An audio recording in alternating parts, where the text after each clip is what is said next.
Cinema செய்திகளை பார்ப்பதில்லை என்று அவர்கள் சொன்னாலும் விஜய் அவங்க மூளைக்குள்ள பூந்து குடஞ்சுன்னு இருக்கிறாருன்றதோட வெளிப்பாடு தான் இது. மாஸ்டர் படத்தில் விஜய் சேவை சொல்லுவாங்க, அந்த மாற்றி மண்டைக்குள்ளே எது போய் பண்ணுகிறாங்க.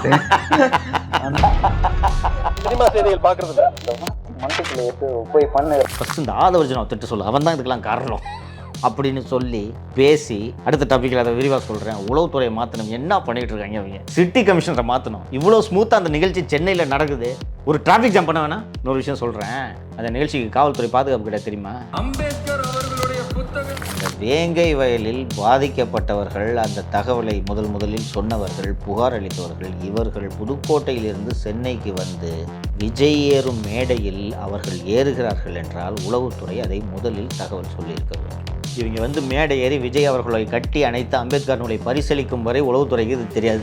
தீவிர தெரிஞ்சுக்கினாங்க அவர்கள் என்ன செய்து கொண்டிருக்கிறார்கள் என்றால் நம்மை கண்காணித்து கொண்டிருக்கிறார்கள். ஆனால் ஒருத்தன் டுபாக்கு ஒரு வேர்ல்டு கப்பு வாங்கினான்னு ஒருத்தன் போனாம், ஒருத்தன் ஒருத்தன் நாச்சியப்பன் பாத்திர கடையில் 2 கப்பை வாங்கிக்கின்னு போய் அப்பாவை தனியாக பார்த்து போட்டோம், பையனை தனியாக பார்த்து போட்டோம். இதெல்லாம் எவ்வளோ பெரிய செக்யூரிட்டி லேப் தெரியுமா? அது இந்த லட்சணத்தில் தான் உளவுத்துறையை வச்சிருக்கிறாரு. எங்கேயோ ஒரு போயிருக்கிறாரு, அவர்கிட்ட போய் மைக்க போட்டு, சார் திருவண்ணாமலையில் 7 பேர் செத்துட்டாங்க. அப்படியா, எப்போ செத்தாங்க அப்படின்றாரு. தெரில, நான் உள்ளபடியே சொல்கிறேன். அவர் என்ன டாக்டரா? வரலன்ட்டார்ல, அரசியல் வரலன்ட்டார்ல. விஜய்கிட்ட போய் மைக்கு போடுங்க, சிஎம்கிட்ட போய் மைக்கு போடுங்கயா. எப்போ? இன்னைக்கு இவர்கள் எந்த விஸ்வகர்மா திட்டத்தை எதிர்த்தார்களோ அதே திட்டத்தை கலைஞர் கைவினை திட்டம் என்ற பெயரில் இன்னைக்கு கொண்டு வராங்க. இவர்களின் இரட்டை வேடத்துக்காக நான் இதை பேசுகிறேன். அதிமுக அந்த ஆக்டுக்கு ஆதரவு தெரிவித்தது ஆமாம், உண்மை. அதிமுக நிலைப்பாடு தான் இவங்களும் இருக்காங்க. ஆமாம், பிப்ரவரி மாதம் ஏலம் விடுறாங்கல்ல, என்ன பண்ணிட்டு இருந்தீங்க 10 மாதமா? நீங்கள் இன்னைக்கு துடிக்கிறார்ல, நான் உயிரோடு இருக்கும் வரை நான் டங்ஸ்டன் எடுக்க அனுமதிக்க மாட்டேன்னு 10 மாதம் என்ன பண்ணிட்டு இருந்தீங்க? இந்த கோபம் எப்போ வந்திருக்கணும் உங்களுக்கு? மோசமான கபட வேடதாரிகள் பாவுங்க திமுகவினர். இதை அப்படியே அதிமுக மீது படி போடுவதற்கு அவங்கள ஆட்சியில் இருக்காங்க. இன்னைக்கு 336 கோடியிலிருந்து 486 கோடியை 80 லட்சம் ரூபாய்க்கு இந்த பஸ் ஸ்டாண்டோட காஸ்ட்டோ எடுத்துட்டாங்க. நல்லா கவனிக்கணும் இல்லையோ, ஒரிஜினல் காஸ்ட்டு 150. இவங்க ஏற்றின காசு மட்டும் 186 கோடி கிட்ட இருக்குது. துப்புரவு தொழிலாளிகளுக்கு சம்பளம் இல்லாமல் கிட்டத்தட்ட ஒரு 200 ஸ்கூலோ என்னமோ, ஹெட்மாஸ்டருக்கு பிள்ளைங்க வர ஸ்கூலு எப்படி விட முடியும்? அவனே 1000 ரூபா சம்பளத்துக்கு வர்றான். கக்கூர் ஸ்கூலில் 1000 ரூபா கொடுக்குறாங்க. அந்த 1000 ரூபாயும் நீங்கள் கொடுக்கலன்னா நீங்கள் ஏசி பஸ் ஸ்டாண்டு கட்டுறீங்க. 1 கோடி 1.5 கோடி ஆகுதுன்னா 5 கோடி 10 கோடி போட்டு பண்ணுறது எல்லாமே சேகர்பாபுவும். வணக்கம் சவுக்கு மீடியா நேயர்களே. இன்றைய அரசியல் அரட்டையில் தமிழகத்தில் நடந்த பல்வேறு அரசியல் நிகழ்வுகளை பற்றி பேச இருக்கிறோம். பாருங்கள் சார். வணக்கம். வணக்கம் ஐயோ. இன்றைக்கி தினமலரில் வந்து தமிழக அரசின் சார்பாக ஒரு விளம்பரம் கொடுக்கப்பட்டது.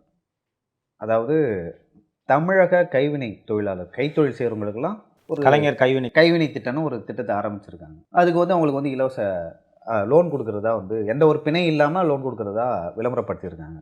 ஏற்கனவே வந்து மத்திய அரசு வந்து அவங்களுக்கு வந்து ஏதாவது குலத்தொழில் இருந்தால், அதாவது இங்கே இருக்கிறதோட வந்து நார்த்தில் வந்து அந்த பரம்பரை செய்கிற தொழில் வந்து நிறைய பேர் செய்வாங்க. அதுக்கு வந்து மத்திய அரசு வந்து உதவி செஞ்சதை வந்து தமிழக அரசு, திராவிட மாடல் அரசு இப்படி வந்து விமர்சனம் செய்தாங்களாம். இது வந்து விஸ்வகர்மா திட்டம் என்பது எப்படி சொல்கிறதுனா ஒரு சாதி அடிப்படையாக கொண்டு குலத்தொழில் திட்டம் அப்படின்னு சொல்லிட்டு விமர்சனம் செஞ்சாங்க. தமிழகத்தில் விஸ்வகர்மா திட்டத்தை செயல்படுத்த விட மாட்டோம் அப்படின்னு சொன்னாங்க. இப்போ தமிழக அரசு வந்து இந்த மாதிரியான ஒரு விளம்பரம் படுத்துறாங்க, இந்த மாதிரியான ஒரு திட்டத்தை கொண்டு வராங்க. இது விஸ்வகர்மா திட்டத்தில் வருமா? இது எந்த மாதிரி திட்டம்? ஏன் இதை இம்ப்ளிமெண்ட் பண்ணாங்க? அதை பற்றி பேசுவோம். அதற்கு முன்பு இந்த விளம்பரத்தில் ஏதாவது முக்கியமாக தெரியுதான்னு பார்த்து சொல்லுங்கள். நீங்கள் உங்களுக்கு ஏதாவது வித்தியாசம் தெரியுதா? வழக்கமாக தமிழக அரசோட விளம்பரத்தெல்லாம் பார்த்துருக்கீங்களா? விளம்பரம் மட்டும்தான் சார் தெரியுது. இதில் உதயநிதி அவருக்கு இல்லைன்னு நினைக்கிறேன். ஓகே. அதுக்கப்புறம் வந்து இல்லை சார், ஒன்றும் தெரியல, கொடுங்க. எனக்கு எதுவும் தெரியல. நீங்கள் அப்போ ஏதோ சொல்ல வரீங்க அப்படின்னு. வர்றேன். இத்தனை நாட்களாக தமிழக அரசு வெளியிட்ட விளம்பரங்களில் இல்லாத வகையில் இன்று இந்த விளம்பரத்தில் இந்த படமும் அதற்கு கீழ் ஒரு வாசகமும் இடம்பெற்றிருக்கிறது. பகலையனுங்க என்ன எழுதி? பிறப்போக்கும் எல்லா உயிர்க்கும். இது குறள். கலைஞர் இது போல் எழுதியிருக்கார். கலைஞர் இப்போது எழுதவில்லை, கலைஞர் எப்போதோ எழுதிவிட்டார். இப்போ ஏன் இன்னைக்கு வர்ற விளம்பரத்தில் இது ஏன் வருது? இது விஜய் கட்சியோட டேக்லைன் சார். விஜய் வந்து கட்சி ஆரம்பித்துக்கு முன்பாகவே வந்து சொன்னார், பிறப்போக்கும் எல்லா உயிருக்கும் அப்படின்னு ஒரு டேக்லைனை சொன்னார். ஆக்சுவலாக அந்த அறிக்கையில் முதல்ல எடுத்தோடனே அதான் இருந்தது. இது கலைஞர் சொன்னார்னு இவங்க சொல்ல போகிறாங்க.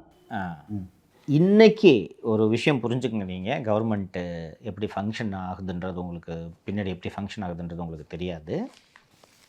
தமிழக அரசு சார்பில் வெளியிடப்படும் விளம்பரங்கள் பல மட்ட அப்ரூவலை கடந்து தான் பேப்பருக்கு போகும்.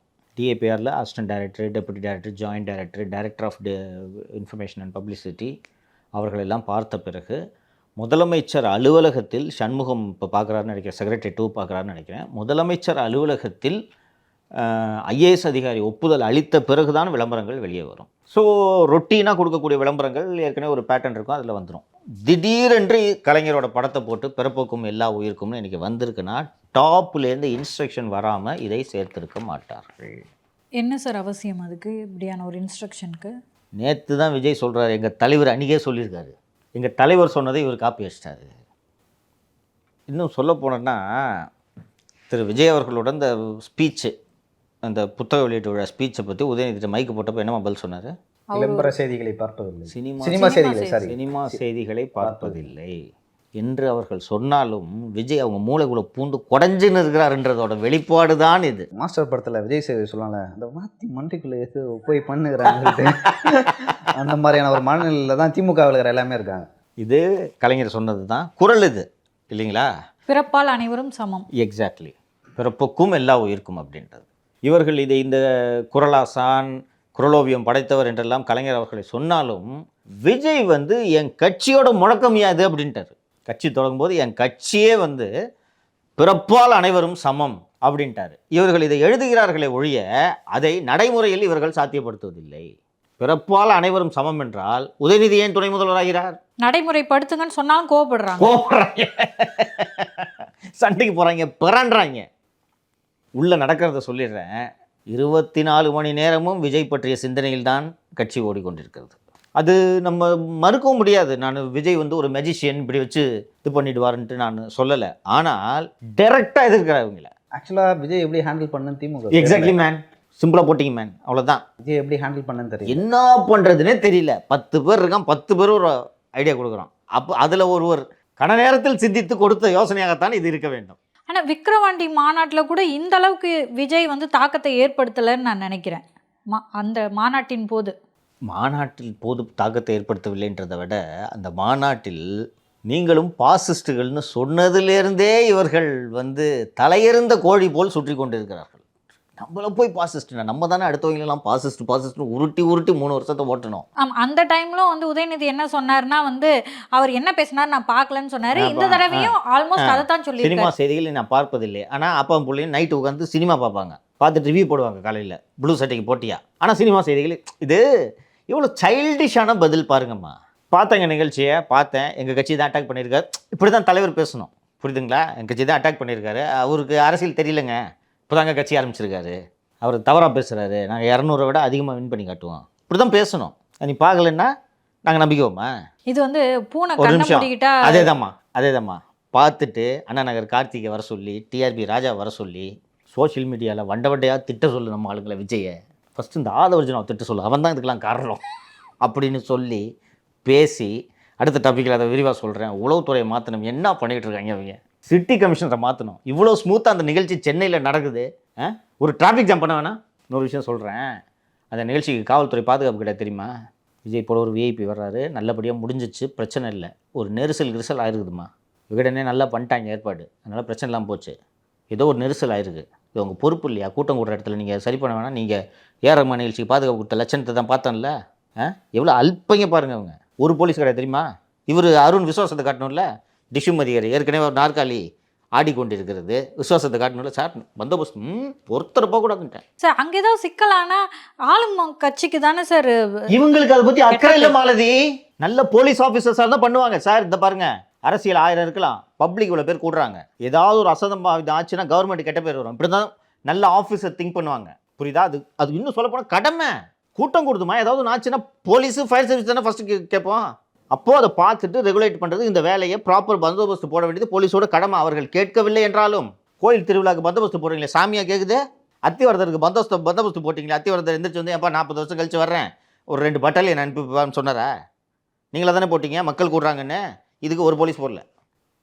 இவர்கள் நாங்கள் சினிமா செய்திகளை பார்க்கவில்லை என்று சொன்னாலும் என்ன பஸ் இப்படி பேசிட்டாப்ல, அண்ணே சும்மா விடக்கூடாதுண்ணே, அண்ணே ஏதாவது பண்ணுண்ணே. இன்னும் சொல்லப்போனால் முதல் முறையாக 100% இது வரைக்கும் எப்படி இருந்துச்சுன்றதை சொல்கிறேன் இல்லையோ, ஒரு 3 மாதம் இந்த விக்ரவாணி மாநாட்டுக்கெலாம் முன்னாடி வரைக்கும் 100% நம்ம ஆட்சிக்கு வரோம், உதய் சிஎம் ஆகிறார். இதுதான் உதய் டீமை சுற்றி இருக்கிறவங்க. கூட ஸ்ட்ராட்டஜிஸ்ட் சுனில் கனுகுலு இருக்கிறார், பெண் இருக்கிறது, விசுவாசமான காவல்துறை அதிகாரிகள் இருக்கிறார்கள். 100% நம்ம ஜெயிக்கிறோம். ஏடிஎம்கே இல்லை, கள நிலவரம் அப்போதைக்கு அப்படி தான் இருந்துச்சு. அதே நம்ம இல்லை, நான் மறுக்கல தம்பி, நான் மறுக்கல. நினைத்து கொண்டிருந்தார்கள். அண்ட் பிஜேபி கூட ஏடிஎம்கே சேர்ந்தாலும் தோப்பாங்க, சேரலனாலும் தோப்பாங்க. அண்டு லியோ சொன்னது போல் அன்ற நிலைமை அதுதான். நம்ம செம்மையான திராவிட மாடல் ஆட்சியை கொடுத்து கொண்டிருக்கிறோம் என்று இருந்தவர்களுக்கு முதல் முறை setting the cat among the pigeons அப்படின்ட்டு ஆங்கிலத்தில் ஒரு இது சொல்லுவாங்க. புறாக்களுக்கு நடுவே பூனை விட்டா என்ன ஆகும்னு, கிட்டத்தட்ட அது மாதிரி அடித்து தெரிக்கிறாங்க. எல்லாம் என்ன பண்ணுறதுன்னு தெரில. அதோட நீட்சி தான் இது. ஒன்று, இந்த விளம்பரத்தை பற்றி சொல்லிட்டேன்னா நீங்கள் நல்லா பல விளம்பரத்தில் எடுத்து பாருங்கள், எல்லா பேப்பரும் இருக்கும்ல. சொல்லுங்கள். ஏற்கனவே இப்போ ரஜினி வரேன்னு சொல்லிட்டு வரல. ஸோ இவருக்கு 2000 கோடி ரூபாய் சினிமா இருக்கும்போது இவரும் வரமாட்டார் அப்படின்னு நினச்சிருக்க வாய்ப்பு. அதான் எல்லோருமா ரஜினியை போல் பேராசைக்காரராக இருப்பார்கள். வருஷத்துக்கு 2 படம், சன்னில் 2, ரெட்ஜெண்டில் 2, லைக்கா 2. சொன்ன உடனே சந்தோஷமாக தலைவர் அப்படியே ஓகே அவர் சம்பளத்தையும் ஏற்றுவார். இது ஜெயிலருக்கே 200 கோடி நம்ம சொன்னாங்க சம்பளம். அவர் ஏற்ற ஓகே நான் இருந்தேன். இன்னொரு உடல்நிலை ஒத்துழைக்கவில்லை, பாவம் அவரை விடுங்க. நம்ம ஆளுங்க இந்த போய் அவர் அரசியலுக்கு வரலன்ட்டாருப்பா. எங்கேயோ அவர் போயிருக்கிறாரு, அவர்கிட்ட போய் மைக்க போட்டு, சார் திருவண்ணாமலையில் 7 பேர் செத்துட்டாங்க. அப்படியா, எப்போ செத்தாங்க அப்படின்றாரு. தெரில, நான் உள்ளபடியே சொல்கிறேன். அவர் என்ன டாக்டரா இல்லை, அவர் போய் என்ன பண்ண போகிறாரு, திருவண்ணாமலை கலெக்டர் அவர் வம்புக்கு போய் மைக்க போடுறது. அவர் இல்லை, இன்னொன்று கேட்குறேன் நான், ரஜினி எல்லாத்துக்கும் கட்டாயம் கருத்து சொல்லி ஆகணுமா? வரலன்ட்டார்ல, அரசியல் வரலன்ட்டார்ல, விஜய்கிட்ட போய் மைக்க போடுங்க, சிஎம்கிட்ட போய் மைக்க போடுங்கயா. அவர்கிட்ட போயிட்டு சிக்கனாருப்பா வர்றாருப்பா ரஜினி வர்றார், போடு விடாது அப்படின்றது. உள்ளபடி தெரியல அவருக்கு, பாவம். அவரை போய் பேசி மண்டை கழுவி அவரை ஓரமாக படம் தர்றான், சினிமாவுக்கு வராதிங்க அப்படின்னு சொல்லி பயத்தை காமிச்சு அவரை அனுப்பிச்சி விட்டுட்டாங்க. நீங்கள் சொன்னது போல் விஜய் இப்படி தான் நினச்சாங்க. ஏம்பா அவ்வளோ பிஸ்னஸ் 10 200 கோடி வாங்குறாரு, அது எப்படி விட்டு வருவார்னு. வர்றது மட்டும் இல்லாமல் உங்கள் ஆட்டத்தை ஒழிப்பேன்னு வேற சொல்லிட்டாரா, 200 மைனஸ்னு வேற சொன்னார். என்ன பண்ணுறதுன்னு தெரியல. 24 மணி நேரம் இதுதான் சிந்தனை. உளவுத்துறை அதிகாரிகளுக்கு விஜயின் நடமாட்டங்களை, விஜயோடு யார் பேசுகிறார்கள் என்பதை கண்காணிப்பது தான் இப்போது முழு நேர வேலை. ஓகேங்களா? இப்போ இதோட தொடர்ச்சியாகவே அதை பேசுகிறேன் நான். அப்புறம் இந்த திட்டத்தை பற்றி சொல்லிடுறேன். விஸ்வகர்மா திட்டத்தில் என்னென்ன அம்சங்கள் இருந்ததோ அதே அம்சங்கள் தான். நான் அதை டைரெக்டாக அந்த திட்டத்தை சாட விரும்பலை. அது அவங்க சொல்கிற நோக்கத்தையே நான் அப்படியே எடுத்துக்கிறேன்னே. இப்போது உங்கள் அப்பா பானை செய்கிறவர்னு வச்சுக்கோங்களேன். நீங்கள் பானை செய்கிற தொழிலை நான் செய்யணும்னு சொன்னால் லோன் தரோன்றாங்க. இவங்க குலத்தொழிலை செய்ய வைக்கிறார் அப்படின்னு உருட்டினாங்க. நேற்று நம்ம நிகழ்ச்சியில் போட்டு உடச்சிட்டோம். குலத்தொழில் செய்கிறது ஏன் தவறு என்று நாம் சொல்கிறோம் என்றால், ஒரு நகை செய்யும் ஆசாரியின் மகன் நகை செய்யும் தொழிலை செய்வதை யாரும் தவறாக நினைப்பது கிடையாது. இப்போ உதயநிதி அவர்கள் அவங்க அப்பா முதலமைச்சராக இருக்காரு. நீங்கள் சொல்கிறீங்க வரேன் நான் இருக்கேன். இப்போ ஒரு கொத்தனார் வேலை செய்கிறவர், அந்த தொழிலெல்லாம் இதில் இருக்குது. இந்த பாருங்கள், நான் சொன்னதும் இங்கே வருது. நகை செய்தல், மரவேலைப்பாடு, பாரம்பரிய முறையில் ஜவுளி செய்தல், இதெல்லாம் இழிவாக கருதும் தொழில்கள் கிடையாது. ஓகேங்களா? இல்லை எதுவும் இப்போ ஒரு தறி நெய்கிறவர் அவர் பையன் தறி நெய்கிறதுக்கு போனார்னா யாரும் இது இழிவுன்னு சொல்கிறதில்ல. ஆனால் கழிவறையை சுத்தம் செய்வது இழிவானது. ஆனால் இவங்க கழிவறையை சுத்தம் செய்கிறவனா அதே தொழிலை செய்ய வைக்கிறதுக்கு வண்டி வாங்கி கொடுக்குறாங்க. இன்றைக்கி இவர்கள் எந்த விஸ்வகர்மா திட்டத்தை எதிர்த்தார்களோ அதே திட்டத்தை கலைஞர் கைவினை திட்டம் என்ற பெயரில் இன்றைக்கி கொண்டு வராங்க. இவர்களின் இரட்டை வேடத்துக்காக நான் இதை பேசுகிறேன். எல்லாமே இருக்குது அங்கே. அந்த தகுதி அண்ட் என்னென்ன, அந்த கூடை முடைதல், பொம்மைகள் தயாரித்தல், படகு கட்டுமானம், கண்ணாடி வேலைப்பாடுகள், இதுதானே சென்ட்ரல் கவர்மெண்ட் சொல்லுது. அப்போ நீங்கள் பேரை மாற்றி செய்கிறது அதை. அண்டு இது இவர்களின் இரட்டை வேடத்துக்காக சொல்கிறேன். அப்புறம் அதை ஒட்டி, அந்த விஜய் நிகழ்ச்சியை ஒட்டியே நடந்த விவாதத்தை சொல்லிவிடுகிறேன். இன்டெலிஜென்ஸ் எப்படி ஃபங்க்ஷன் பண்ணும் அப்படின்றது உங்களுக்கு பெரிய அளவு தெரிஞ்சிருக்காது, நான் சொல்கிறேன். இது காலங்காலமாக வள்ளுவரே எழுதியிருக்காருல, உளவுன்னு ஒரு தனி அதிகாரமே வச்சுருக்காருன்னா, ஒரு அரசுக்கு நாட்டில் என்ன நடக்குதுன்னு தெரியும். அதான் உளவுத்துறையோட வேலை. முன்கூட்டியே சொல்லி அதை தடுக்க வேண்டும். நவீன காலங்களில் உளவுத்துறையின் வேலை என்னவென்றால், என்ன நடக்கிறதுன்றது தெரிஞ்சு கவர்மெண்ட்டுக்கு கெட்ட பேர் வராமல் தடுக்கணும். அண்டு இப்போ இந்த நக்சலைட்டுகள், மாவோயிஸ்ட்டுகள் போன்றவர்கள்லாம் இருக்கிறாங்கன்னா அவர்களெல்லாம் கண்காணித்து அவர்கள் ஏதாவது வன்முறை செயல்களில் ஈடுபடுவதாக இருந்தால் ஈடுபடுவதற்கு முன்பு தடுக்க வேண்டும். பொலிட்டிக்கல் இன்டெலிஜென்ஸை பொறுத்த வரைக்கும் கட்சி உடைகிறது எல்லாமே இன்டெலிஜென்ஸ் வேலை தான். என்ன நடக்குதுன்றதை அப்சர்வ் பண்ணி சொல்லணும். இந்த வேங்கை வயல் சம்பவம் இன்னும் தமிழக அரசின் மீது, திராவிட மாடல் அரசின் மீது ஒரு தீராத கரையாக இருக்கிறது என்பதை யாருமே மறுக்க முடியாது. இதை கண்டுபிடிக்கல. இன்னும் விகடனில் தான் கார்ட்டூன் போட்டிருந்தாங்கன்னு நினைக்கிறேன். இன்னும் நாறுகிறது முதல்வர்ன்ட்டு அந்த வாட்டர் டேங்கை போட்டு ஒரு கார்ட்டூன் ஒன்று போட்டிருந்தாங்க. அது இவங்களுக்கு அவமானம் தான். சமூக நீதி ஆட்சின்னு சொல்லிட்டு நீங்கள் ஒரு கிரைமை கண்டுபிடிக்க முடியல. சிபிசிடியில் வச்சு இது பண்ணிகிட்ருக்கீங்க. இப்போது விஜய் பங்கு பெறும் ஒரு நிகழ்ச்சி, அதுவும் அது திருமாவளவன் கலந்து கொள்வதாக இருந்த நிகழ்ச்சி என்பது ஒரு ஆல் இம்பார்ட்டண்ட் ஈவெண்ட்டு. ஸோ உளவுத்துறை எத்தனை பேர் இந்த கூட்டத்துக்கு வருகிறார்கள்? விஜய் என்ன பேச போகிறார்? திருமாவை உளவுத்துறை தான் கெடுத்து விட்ருக்கு. இவங்க தான் பேசி போகாத, அவள் தான் காண்டாயிட ஒரு சிஎம் அப்படின்னு சொல்லி அவர் போடாமல் கெடுத்து விட்டாங்க. அவர் தம்ப போல. ஆதவர்ஜன் என்ன பேச போகிறார்? அந்த நிகழ்ச்சியோட தாக்கம் எப்படி இருக்கும்? இதெல்லாம் கெஸ் பண்ணணும். இதையெல்லாம் விட மிக மிக முக்கியமானது, அந்த வேங்கை வயலில் பாதிக்கப்பட்டவர்கள், அந்த தகவலை முதலில் சொன்னவர்கள், புகார் அளித்தவர்கள், இவர்கள் புதுக்கோட்டையிலிருந்து சென்னைக்கு வந்து விஜய் ஏறும் மேடையில் அவர்கள் ஏறுகிறார்கள் என்றால் உளவுத்துறை அதை முதலில் தகவல் சொல்லியிருக்க வேண்டும். உளவுத்துறை சொன்னதோடு நிற்க மாட்டாங்க, தடுப்பாங்க. இதை என்ன பண்ணணுன்றதை நான் சொல்லிடுறேன். சரி தவறுகள்லாம் போக முடியாது உளவுத்துறையோட வேலையில். சரியா? நீங்கள் ஜஸ்டிஃபை பண்ண முடியாது. இப்போது திங்கக்கிழமை அவங்க வர்றாங்கன்னு வச்சுக்கங்க, வேங்கை வயலேருந்து வர்றாங்கன்னு, ஞாயிற்றுக்கிழமையே புதுக்கோட்டை கலெக்டர் அவங்க வீட்டுக்கு போய் வீட்டு மனை பட்டா கொடுக்கணும். புரியுதுங்களா? வீட்டு மனை பட்டா கொடுத்து இந்த பாருமா விஜய் நிகழ்ச்சிக்கு போனோன்னா பட்டா கிடையாது. அப்படி தானே கவர்மெண்ட்டுக்கு நீங்கள் ஃபேவர் பண்ணா. போனீங்கன்னா பட்டா கிடையாது.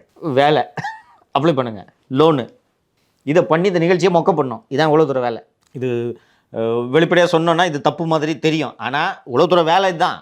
கவர்மெண்ட்டுக்கு நல்ல பேர் வாங்கி கொடுக்கணும். நீங்கள் ஆனால் தடுக்கணும், போகிறவங்க எப்படியாவது தடுக்கணும். இது தடுக்கணும், அவ்வளோதான். இவங்க வந்து மேடை ஏறி விஜய் அவர்களை கட்டி அணைத்து அம்பேத்கர் நூலை பரிசீலிக்கும் வரை உளவுத்துறைக்கு இது தெரியாது. டிவியில் பார்த்து தெரிஞ்சுக்கினாங்க. நம்மளுக்கு எப்போ தெரியுதோ அப்போ தான் அவங்களுக்கும் தெரியுதா? எக்ஸாக்ட்லி.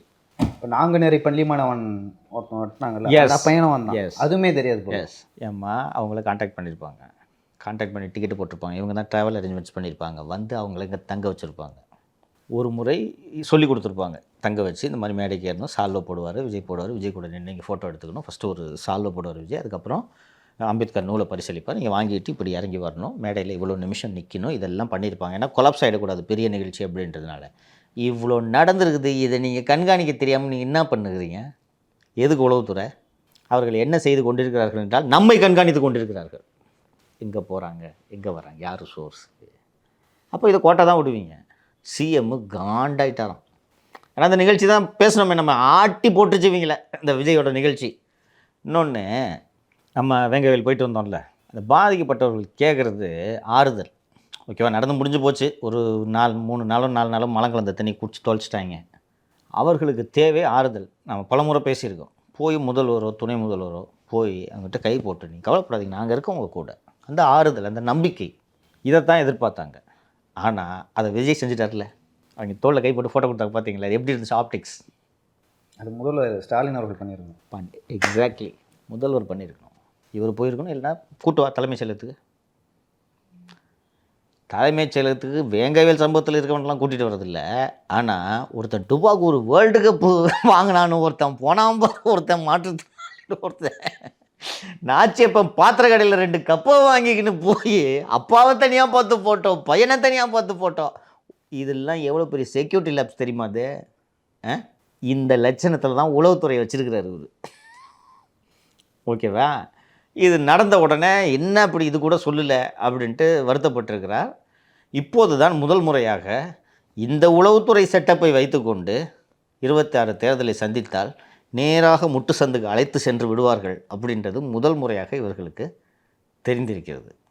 கேட்டது இவங்க சொன்னது, சார் நாங்கள் பந்தோபஸ்தே கொடுக்கல சார் நிகழ்ச்சிக்கு அப்படின்றது மட்டும் சொல்லியிருக்காங்க. இது சுத்தப்படாது அப்படின்னு தெரிஞ்சிருச்சு. இப்போதைக்கு முதல் முறையாக உளவுத்துறை சர்வே நடத்தியிருக்காங்க. அதையும் சொல்லிடுறேன், என்ன விஜயோட இம்பேக்ட் என்னன்ட்டு. ஒருவேளை விஜய் மற்றும் அதிமுக கூட்டணி சேர்ந்தால் திமுகவுக்கு தோல்வி உறுதின்றதை முதல் முறையாக சொல்லியிருக்காங்க. ஒரு சிஎம் இவ்வளோ நாள் 200+ நம்பிட்டு இருந்தார், 200+200+ன்ட்டு.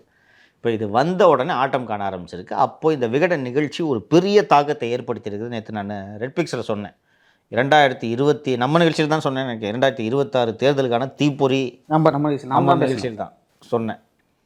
அதை இப்போ தான் உணர ஆரம்பிச்சிருக்காங்க. ஸோ ஃபஸ்ட்டு டைம் இந்த செட்டப்பு நம்மளை ஏமாற்றிக்கிட்டு தான் இருந்திருக்காங்க. ஃபேமிலியில் ரொம்ப கோவப்பட்டிருக்காங்க, சிஎம் ஃபேமிலியில். நம்ம தான் இவங்களுக்கு இந்த பதவியெல்லாம் கொடுத்துருக்கோம், நமக்கு நல்லது செய்யாமல் இவங்க என்ன தான் பண்ணிகிட்டு இருக்காங்க, விஜய் நல்லது செய்கிறாங்க என்ன நடக்குதுன்றது கூட அந்த மாதிரி விஜய் நீங்கள் போய் டச் பண்ணாலும் அது வந்து டிஎம்கேக்கு அகேன்ஸ்டாக போகும் sir. You have to do something man, you have to come up with ideas. அப்போ கம்முன்னு உட்காந்துருவியா? எதுக்கு உட்காந்துருக்கு அப்புறம் இன்டெலிஜென்ஸில்? இன்றைக்கி இருக்க கவர்மெண்ட்டுக்கு ஃபேவராக இந்த கவர்மெண்ட்டுக்கு நல்ல பேர் வாங்கி தரதுக்கு என்ன வேலை செய்யணுமோ அதை செய்கிறதுக்கு தான் நீ உட்காந்துருக்க. ஃபஸ்ட்டு இவங்களுக்கு வேலை வாங்க தெரில, இல்லைன்னா இவங்களெல்லாம் வச்சுக்கிட்டு இருக்க மாட்டார். நல்ல அவங்க செல்வி ஜெயலலிதா திரு அலெக்சாண்டர் அவர்களை 2001 ஆட்சி என்று நினைக்கிறேன், அந்த ராஜ்குமார் கடத்தல் விவகாரத்தில் கலைஞரோடு சேர்ந்து அந்த ஆப்ரேஷனை சக்ஸஸ்ஃபுல்லாக முடிச்சாங்கன்ட்டு தான் நினைக்கிறேன். 2001 தூக்கி ஃபஸ்ட்டு டைம் எனக்கு நினைவு தெரிஞ்சு, அதுக்கு முன்னாடி இருந்திருக்கலாம், எனக்கு நினைவு தெரிஞ்சு மண்டபம் அகதிகள் முகாமுக்கு ஒரு சப் இன்ஸ்பெக்டரோட ஜாபில் போய் ஒரு திரு அலெக்சாண்டர் அவர்களை போஸ்டிங் போட்டது செல்வி ஜெயலலிதா. அப்புறம் 1 வருடமோ 2 வருடமோ என்று நினைக்கிறேன் கூப்பிட்றாங்க, கூப்பிட்டு இன்டெலிஜென்ஸில் போடுறாங்க. கலைஞரும் யூஸ் பண்ணியிருக்காரு. அது என்னன்னா, குறளில் சொன்னது போல் இதனால் இவன்கண் முடியும் என்றாய்ந்து எந்த வேலைக்கு யார் தகுதியானவன்றதை தேர்ந்தெடுக்கணும். அது ஒரு ஆர்ட்டு. ஒரு லீடர் போய் எல்லா இடத்துலையும் கேட்டுட்டு இருக்க முடியாது. இதுக்கு இவர் சரியாக இருப்பாரான்றதை பார்த்து செலக்ட் பண்ணணும். அண்ட் அலெக்சாண்டர் ராமானுஜம் போன்ற அதிகாரிகள் எல்லாம் தமிழகத்தில் இந்த உளவுத்துறை தலைவர்களாக இருந்து செய்த ஆப்ரேஷன்லாம் அதெல்லாம் என்றைக்குமே வெளியில் தெரியாது. அவ்வளவு ஆப்ரேஷன்ஸ் பண்ணியிருக்காங்க. கட்சியை உடைக்கிறது. இவர் ஏன் இந்த 2006 மைனாரிட்டி திமுக ஆச்சு இல்லை, லாஸ்ட் மினிட்ல வைகோ நாள் வரைக்கும் என் தாயே சொல்லிவிட்டார் நான் திமுக கூட போகிறேன்னு சொல்லிட்டு லாஸ்ட் மினிட்ல கைட்டிட்டு ஏடிமி கூட வந்தார். ஞாபகம் இருக்கா? கிட்டத்தட்ட ஒரு 30 சீட்டில் தோத்துச்சு திமுக. அதனால தான் மைனாரிட்டி திமுக ஆச்சு. அந்த ஆப்ரேஷன் பண்ணது உளவுத்துறை. அப்படி இருக்கணும். இவங்க இருக்கிற கூட்டத்தெல்லாம் தூக்கிட்டு போய் விஜய்கிட்ட சேர்த்து விட்டுட்ருக்காங்க. ஸோ அது ஒரு ஆர்ட்டு. அண்டு ஸோ இப்போது முதல் முறையாக இந்த உளவுத்துறையில் ஒரு மாற்றத்தை ஏற்படுத்த வேண்டும். நீங்கள் பொதுவாக எப்போவுமே சொல்லிகிட்டு இருப்பீங்க உளவுத்துறை சரியில்லை அப்படின்னு சொல்லிட்டு. ஸோ ஆட்டை கடிச்சு மாட்டை கடிச்சு தன்னை கடிக்க வரும்போது தான் தெரியுது இது பெரிய ஃபெயிலியர்மா. அது மிகப்பெரிய ஃபெயிலியர். ஃபஸ்ட்டு இவர் ஷார்ப்பான ஆளாக இருந்தால் கள்ளக்குறிச்சியில் 66 பேர் செத்தன்னைக்கே இவங்களெல்லாம் தூக்கியிருக்கணுமா? அன்னைக்கே தூக்கியிருக்கணும். கோவப்பட்டுருக்கணும் சிஎம். தன்னுடைய சீட்டை ஆடும்போது தான். எக்ஸாக்ட்லி. இப்போ தான் பயம் வருது. 66 பேர் செத்தப்போ வரல. நீங்கள் நல்லா அழகாக கேட்டீங்க. 66 பேர் செத்தப்போ இந்த கோவம் வந்திருக்கணும். அன்னைக்கு நீங்கள் மாற்றிருந்தீங்கன்னா இன்றைக்கி இந்த நிலைமை வந்திருக்காது. இந்த வருண் ஐபிஎஸ் விஷயத்தில் கூட சொல்கிறாங்க சார்.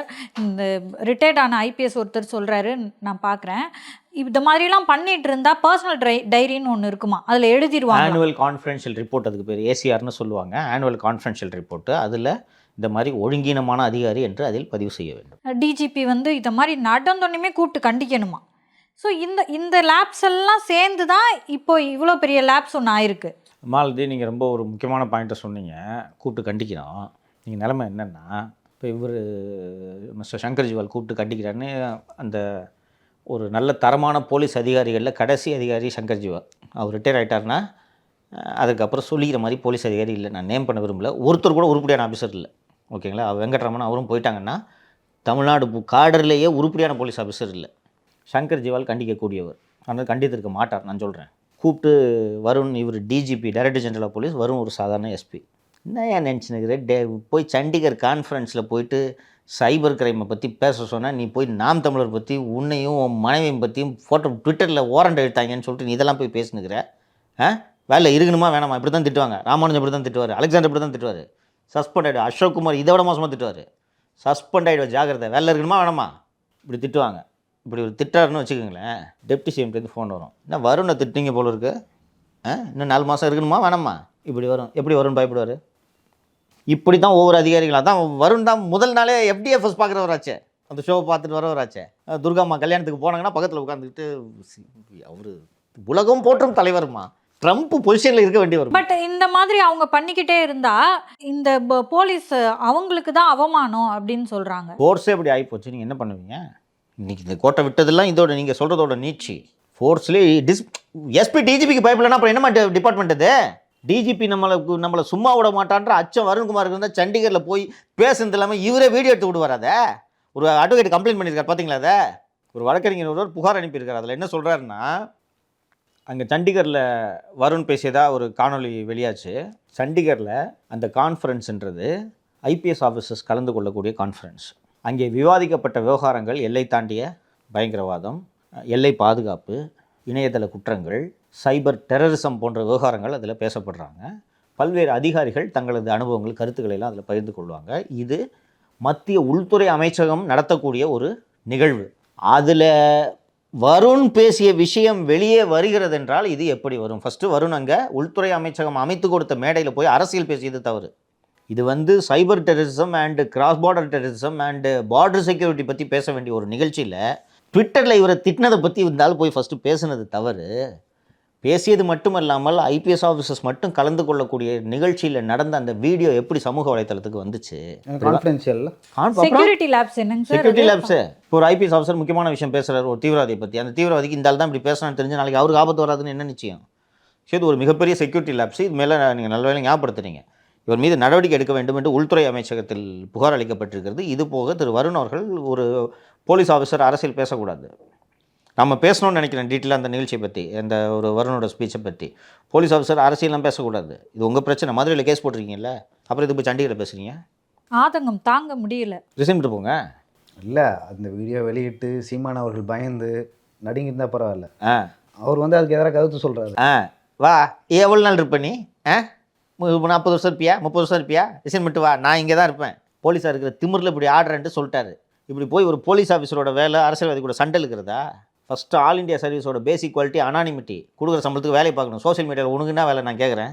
இவங்களே சோஷியல் மீடியாவில் ஃபோட்டோவாக பப்ளிஷ் பண்ணிடுறது. இங்கே போனோம், இப்படி பண்ணோம், அப்படி பண்ணோன்னு போட்டுறது. அப்புறம் அந்த ஃபோட்டோ எடுத்து ட்ரோல் பண்ணாங்கன்னா ஐயோ பாரு அப்படின்றது.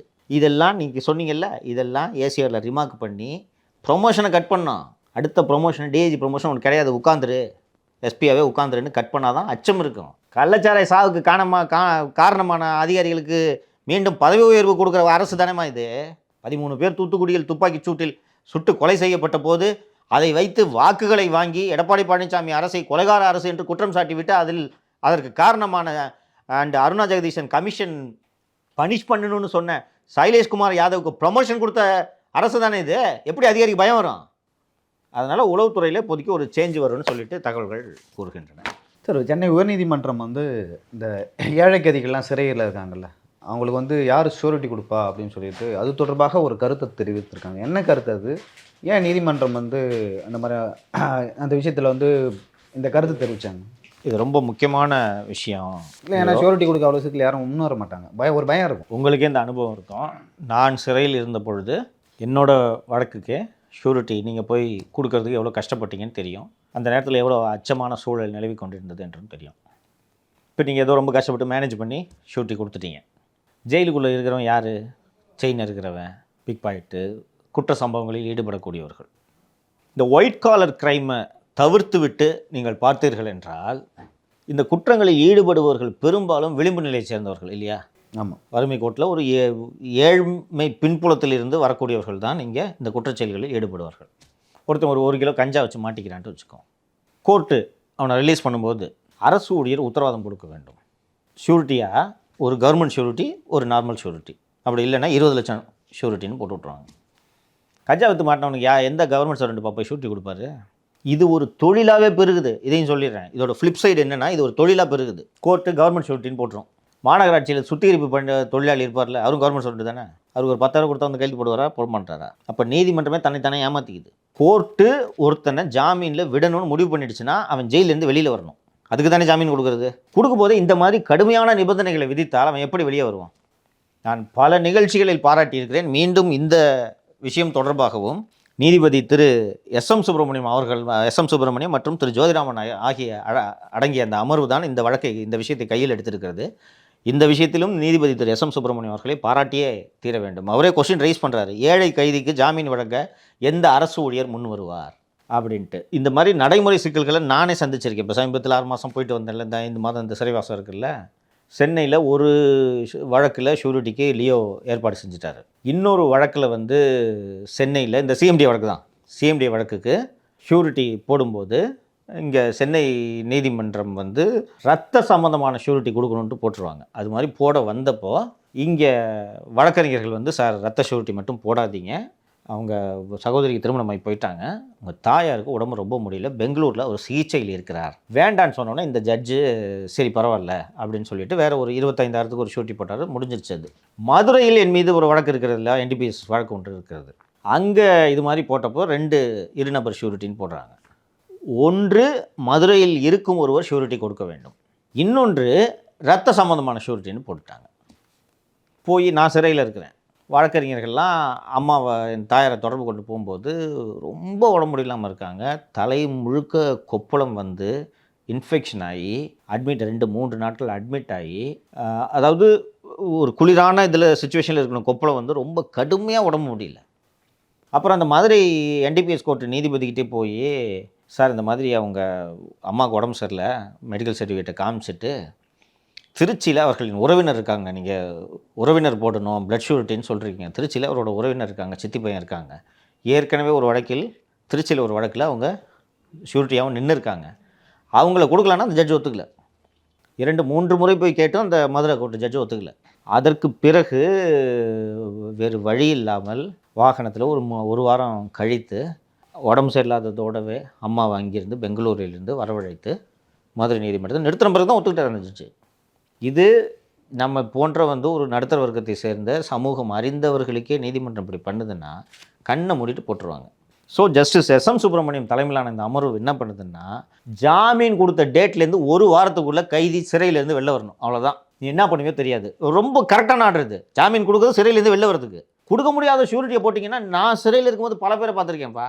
இங்கே புழல் சிறையில் இருக்கும்போது பார்த்துருக்கேன், மதுரையிலையும் பார்த்துருக்கேன். என்னப்பாச்சு பெயில் ஆகிடுச்சு, ஆனால் பெயில் ஆகிடுச்சுன்னா ஏன் போல ஷூரிட்டி இல்லைன்னா 50,000 ரூபாய் ஷூரிட்டின்னு போட்டுருவாங்க. 50,000 ரூபாய் ஷூரிட்டின்னா 50,000 ரூபாய் மதிப்பிலான ஏதாவது ஒரு ஆவணத்தை நீங்கள் நீதிமன்றத்தில் சமர்ப்பிக்கணும். ஃபார் எக்ஸாம்பிள் பைக்கோட ஆர்சி புக்குன்னு வச்சுங்க, பைக்கே இல்லை, குடிசையில் இருக்கான், 50,000 எப்படி ஷூட்டி போவோம்?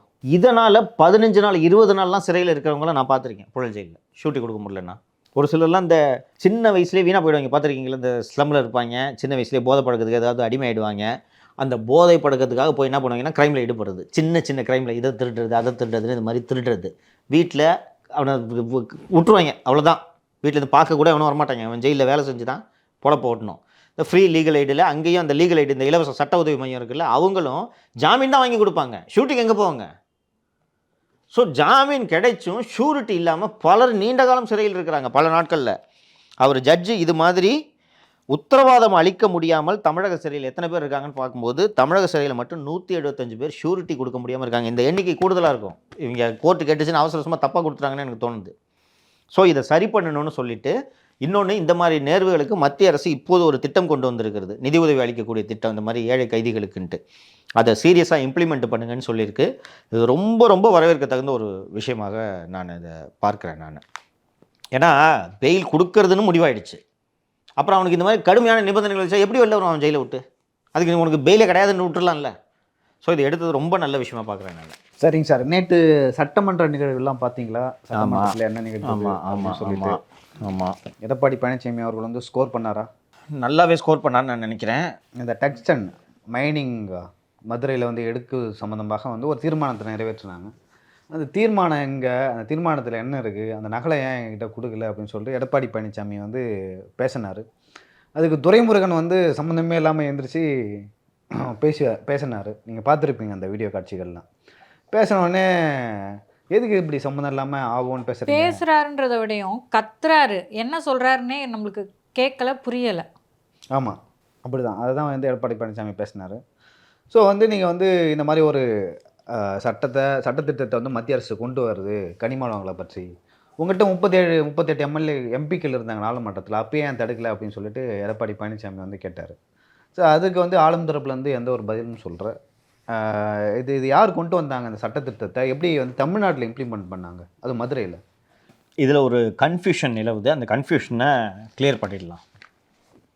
நேற்று தமிழக அரசு சட்டப்பேரவையில் மதுரையில் டங்ஸ்டன் எடுக்கக்கூடாது, டங்ஸ்டன் எடுப்பதற்காக ஏற்கனவே மத்திய அரசு விட்ட ஏலத்தை ரத்து செய்ய வேண்டும் என்று தனி தீர்மானம் இயற்றப்பட்டு அந்த தீர்மானம் நேற்று நிறைவேற்றப்பட்டு அனுப்பப்பட்டிருக்கிறது. அண்டு எடப்பாடி பழனிசாமி தீர்மானத்தில் முழுமையான விவரங்கள் இல்லை. அக்டோபர் மாதம் நீர்வளத்துறை கனிமவளத்துறை அமைச்சர் வந்து மத்திய அரசுக்கு ஒரு கடிதம் எழுதியிருக்கிறார். அந்த கடிதத்தில் என்ன இருக்கிறதுன்ற விவரங்களை நீங்கள் சொல்லுங்கள், சொன்னால் தானே நீங்கள் வந்து நாங்கள் அந்த தீர்மானத்துக்கு ஆதரவு தர முடியும்னு சொன்ன உடனே தான் நீங்கள் சொன்னீங்கல்ல இந்த துரைமுருகன் எந்திரிச்சு இது பண்ணார் அப்படின்ட்டு. அதுக்கு நல்லா எடப்பாடி நல்லாவே ஸ்கோர் பண்ணார். சும்மா எதுங்க ஆகும்னு கத்துறீங்க, இதுக்கெல்லாம் பயப்பட மாட்டோம், நாங்கள் விவரங்களை முழுமையாக கொடுங்க அப்படின்னு சொல்லிட்டு கேட்டாங்க. நேற்று முதல் திராவிட முன்னேற்ற கழகத்தினர் அதிமுக மீது ஒரு குற்றச்சாட்டை வைத்தார்கள். கடந்த ஆண்டே இந்த கனிமவள சட்டத்தில் மத்திய அரசு ஒரு திருத்தத்தை கொண்டு வந்தது. மாநிலங்களிடம் இருக்கும் உரிமையை மத்திய அரசு எடுத்துக்கொள்வதுதான் அந்த சட்ட திருத்தம். அந்த சட்ட திருத்தத்திற்கு அதிமுக ஆதரவளித்தது. தம்பிதுரை ஆதரவாக பேசியிருக்கிறார். அதனால் அதிமுக தான் துரோகிகள். ஆனால் சிஎம்மும் ரொம்ப இதாக எமோஷனலாக பஞ்ச் டைலாக்லாம் விட்டார். நான் உயிரோடு இருக்கும் வரை டங்ஷன் எடுக்க அனுமதிக்க மாட்டேன், அதுமாரி டங்ஷன் எடுத்தால் அப்போது நான் முதல்வராக இருக்க மாட்டேன், இப்படியெல்லாம் பேசினார். ஸோ இப்போ இதில் என்னன்றதை கிளாரிஃபை பண்ணிடலாம். மாநில அரசுகளிடம் இருந்த அந்த கனிமங்கள் எடுக்கக்கூடிய உரிமையை மத்திய அரசு எடுத்துக்கொள்வதற்காக கொண்டு வரப்பட்டது தான் அந்த அமெண்ட்மெண்ட்டு சட்டம். அந்த சட்டத்திற்கு அதிமுக ஆதரவு அளித்தது என்பது உண்மை இல்லை, மாறுபட்ட கருத்து இல்லை. தம்பிதுரையோட ஸ்பீச்சிலே பார்த்தீங்கன்னா வி சப்போர்ட் தி பில் அப்படின்னு தான் பேசியிருக்கார். சரி, அதிமுக ஆதரவு அளித்ததல்லவா. திமுக வந்து அப்போது எதிர்ப்பு தெரிவிக்க முடியலன்றாங்க. என்ன ரீசன்னா, அப்போது வந்து இந்த மணிப்பூர் கலவரம் தொடர்பாக எதிர்க்கட்சிகள் அத்தனை பேரும் கோஷங்கள்லாம் எழுப்பிட்டு அவையை விட்டு வெளியில் போயிட்டாங்க. அதனால் இந்த பில்லு தான் அவங்க ப்ரூட் மெஜாரிட்டி இருக்குது, அது பாஸ் ஆகிடுச்சு. 2 விஷயங்கள். அப்போது அதிமுக கூட்டணியில் இருந்தது. இது இந்த அமெண்ட்மெண்ட் கொண்டு வரும்போது செப்டம்பர் 2023 தான் கூட்டணி உடையுது என்று நினைவு. அப்போ அது கூட்டணியில் இருக்கிறார்கள். ஸோ நேச்சுரலி அவங்க பில்லுக்கு சப்போர்ட் பண்ணி தான் 1. 2, இவர்கள் சப்போர்ட் பண்ணாலும் பில்லு பாஸ் ஆகிருக்கும், அவங்களுக்கு மெஜாரிட்டி இருந்துச்சு இல்லைங்களா. இது 2. சரி, அதிமுக அந்த பில்லுக்கு சப்போர்ட் பண்ணிடுச்சு. திமுக அரசு என்ன செய்ததுன்றதான் கேள்வி. இன்றைக்கி ஆட்சியில் நீங்கள் இருக்கீங்க, அந்த சட்ட திருத்தத்தில் என்ன இருக்கிறது என்று நீங்கள் பார்க்க வேண்டும். கனிமம் இருக்கக்கூடிய சுரங்கங்களை ஏலம் விடும் வேலையை மத்திய அரசு செய்யும். அதற்கான லைசன்ஸுகளை வழங்கும் உரிமம், அதற்கான உரிமத்தொகையை பெறும் உரிமை இன்னும் மாநில அரசுகளிடம் இருக்கிறது.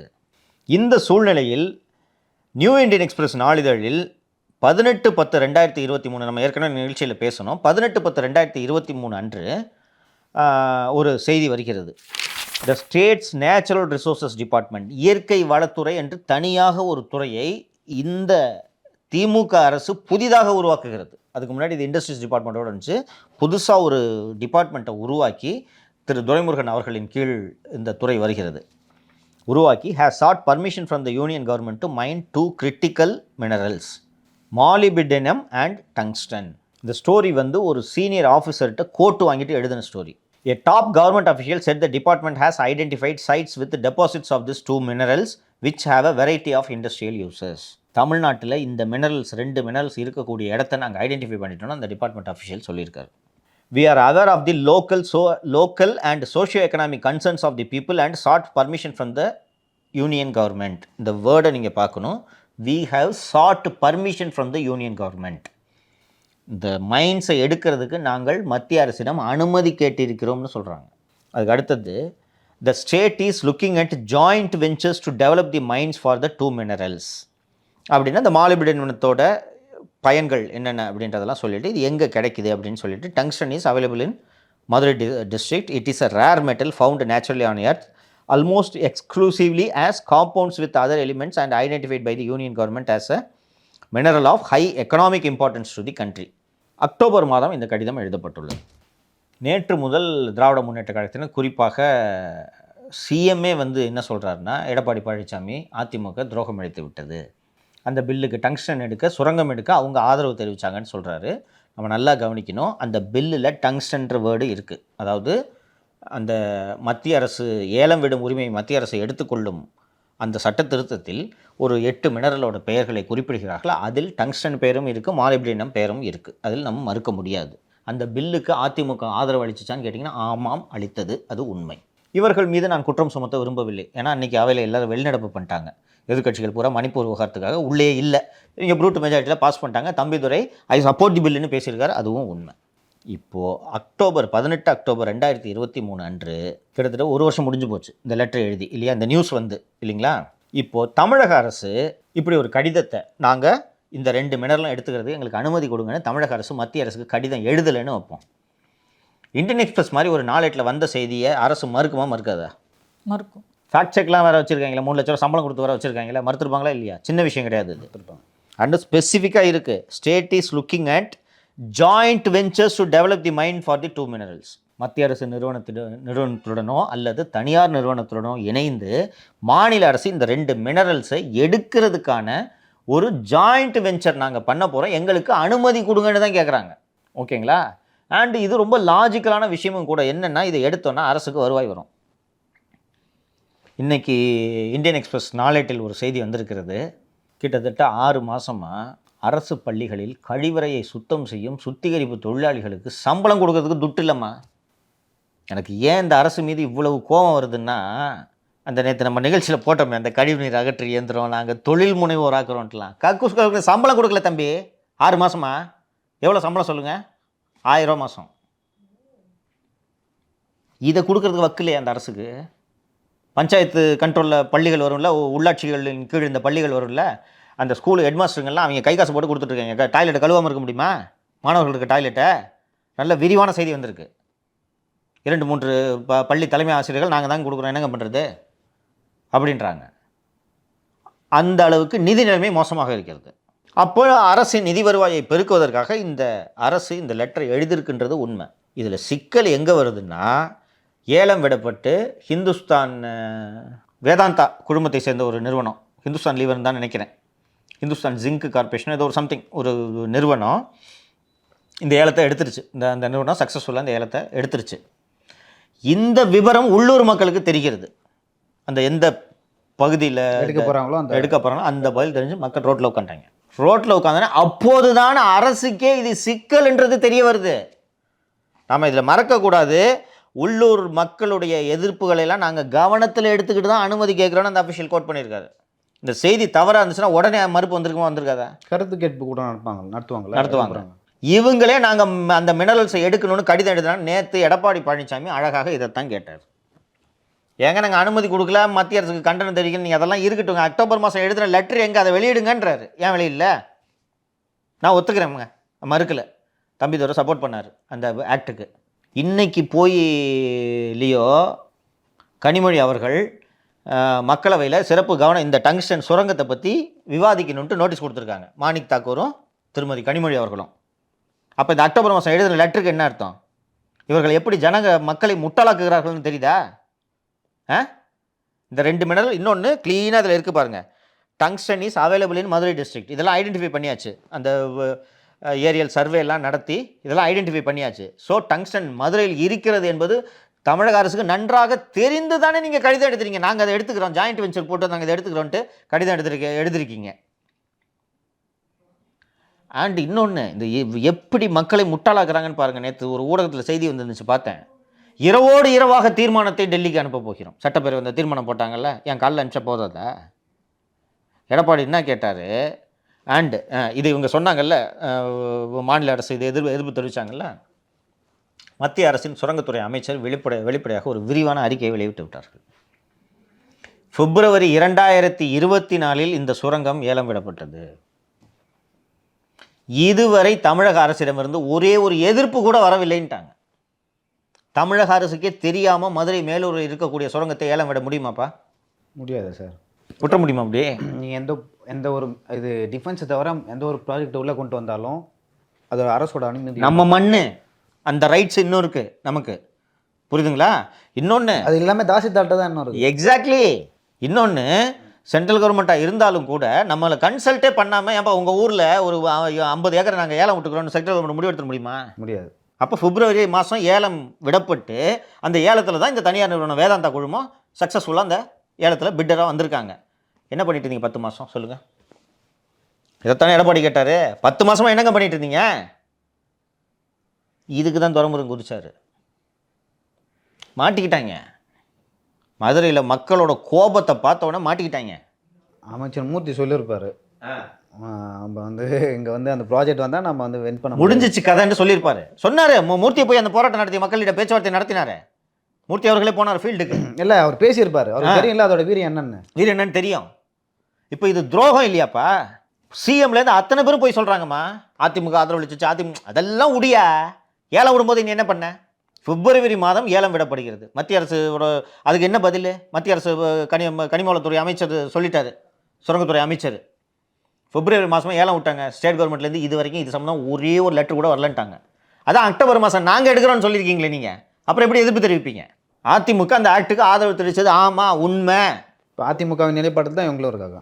ஆமாம், பிப்ரவரி மாதம் ஏலம் விடுறாங்கல்ல, என்ன பண்ணிட்டு இருந்தீங்க 10 மாதமாக? நீங்கள் இன்னைக்கு துடிக்கிறார்ல, நான் உயிரோடு இருக்கும் வரை நான் டங்ஸ்டன் எடுக்க அனுமதிக்க மாட்டேன்னு 10 மாதம் என்ன பண்ணிட்டு இருந்தீங்க? இந்த கோபம் எப்போ வந்திருக்கணும் உங்களுக்கு? எத்தகைய துரோகிகள், எத்தகைய இரட்டம் வேடம் போடுபவர்கள் என்றால், இவங்க எழுதுறாங்க லெட்ரு, எங்களுக்கு இதை கொடுங்கன்ட்டு, நாங்கள் எடுத்துக்கிறோம், எங்களுக்கு பர்மிஷன் கொடுங்கன்ட்டு. அண்ட் பிப்ரவரி மாதம் ஏலம் விடப்படுகிறது. மீண்டும் மீண்டும் சொல்கிறேன், மாநில அரசை கலந்தாலோசனை செய்யாமல் நிச்சயமாக மத்திய அரசால் ஏலம் விட முடியாது. என்னென்னா நீ ஏலம் விட்டாலும் இங்கே தானே வந்து எடுக்கணும்.